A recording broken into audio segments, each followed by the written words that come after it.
അല്ലെ IAS ഓഫീസറാണ്, ഞാൻ കോണ്ടെക്സ്റ്റിൽ നിന്ന് അല്പം മാറിപ്പോവാണ്. എന്നിരുന്നാൽ പോലും എങ്ങനെയാണ് ഒരേ ഒരേ ഒരു ബോഡി സ്ട്രക്ചർ മെയിൻറ്റെയിൻസ് ചെയ്യുന്നത് എന്നുള്ളത് എനിക്ക് ഭയങ്കര അത്ഭുതമാണ്. കാരണം 5 വർഷം മുൻപ് ഇന്റർവ്യൂ എടുത്ത ആളല്ല ഞാൻ ഒരുപാട് മാറിയെന്നും വണ്ണം വെച്ചെന്നും എനിക്കറിയാം. പക്ഷെ നമ്മൾ ഗസ്റ്റ് ആയിട്ടിരിക്കുന്ന ആളെ നോക്കുമ്പോൾ അന്ന് ഞാൻ എങ്ങനെയാണോ കണ്ടത് അങ്ങനെ തന്നെ ഇരിക്കുന്നു, ഒരു മാറ്റങ്ങളും വന്നിട്ടില്ല. ഇതെങ്ങനെയാണ് ഇങ്ങനെ മെയിൻറ്റെയിൻ ചെയ്യുന്നത്?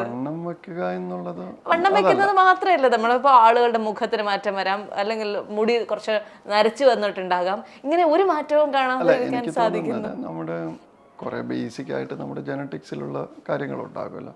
അതിന് പുറമെ അഡീഷണൽ ആയിട്ട് നമുക്ക് ചെയ്യാൻ പറ്റുന്ന കാര്യങ്ങൾ, വളരെ കൊച്ചു കൊച്ചു കാര്യങ്ങൾ നമ്മൾ ശ്രദ്ധിക്കുക എന്നുള്ളത്. ഇപ്പോൾ ഉദാഹരണത്തിന് ഒരു ഓഫീസർ എന്ന നിലയ്ക്ക് നമുക്ക് ഒരു ദിവസം കുറഞ്ഞത് ഒരു 3-4 മീറ്റിങ്ങുകളെങ്കിലും ഉണ്ടാകും.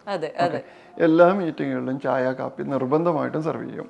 ഇത് കുടിക്കണോ വേണ്ടയോ എന്നുള്ളത് നമ്മുടെ ചോയ്സാണ് അല്ലേ.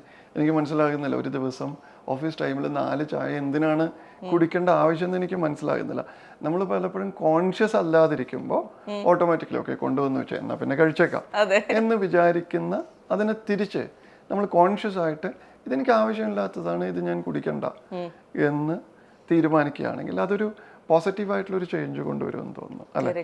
അതുപോലെ തന്നെ നമ്മൾ ഇപ്പം ചായ കുടിക്കുകയാണെങ്കിൽ തന്നെ നമുക്ക് വളരെ അത്യാവശ്യമുള്ളപ്പോൾ, തലവേദന എടുക്കുമ്പോൾ അല്ലെങ്കിൽ ചായ കുടിക്കണമെന്ന് നല്ലൊരു ഫെൽറ്റ് നീഡ് വരുന്ന സമയത്ത് മാത്രം ചായ കുടിച്ചാൽ മതിയല്ലോ. ആ കുടിക്കുന്ന സമയത്ത് അത് with sugar or without sugar എന്നുള്ളതും നമ്മുടെ ചോയ്സാണ്.